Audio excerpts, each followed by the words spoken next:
Sen Alvarado Gil.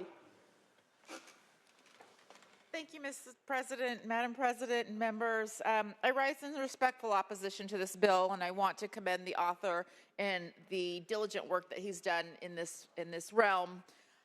There's a pair of experts on the other side of the aisle in housing that I typically go to when I have questions, and the author is one of them.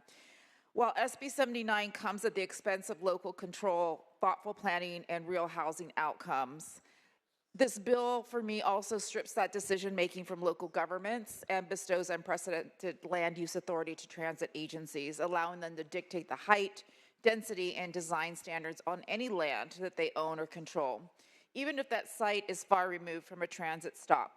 It also permits 100% commercial development under the guise of transit-oriented housing with no requirement to actually produce housing, let alone affordable units. I think here on the floor we throw around that term a lot in terms of affordable units. A affordable housing project that was built in my district in El Dorado County for working families. When I asked the cost of building that project, 2-bedroom, 1-bath, starter condo, I was given the number of $850,000 for a 2-bedroom, 1-bath affordable housing unit.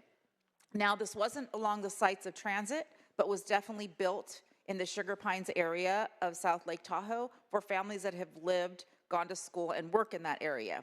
So I know we have a housing crisis here in California, but I question when we talk about affordable housing units because we are so far gone from having a solution for affordable housing. We need to start coming up with a different adjective that's more realistic to what we're talking about here.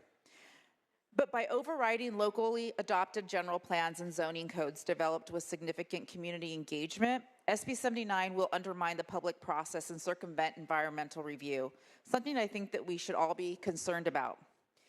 79 is the camel's nose under the tent. I just learned that today, what that meant. And a continuation of an alarming precedent that erodes local control and imposes a top-down mandate under the banner of affordable housing policy.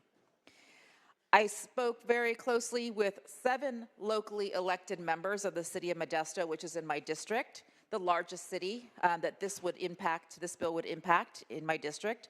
And to put it plainly, the feedback is that this bill will ignore the rigor involved in crafting state-certified housing elements and fail to provide the meaningful investments or planning partnerships that cities need. True progress in addressing California's housing crisis must support local flexibility, not override it. I also urge us to start thinking about affordable housing in a more realistic term as we have outgrown that adjective. And for these reasons, I respectfully oppose Senate Bill 79.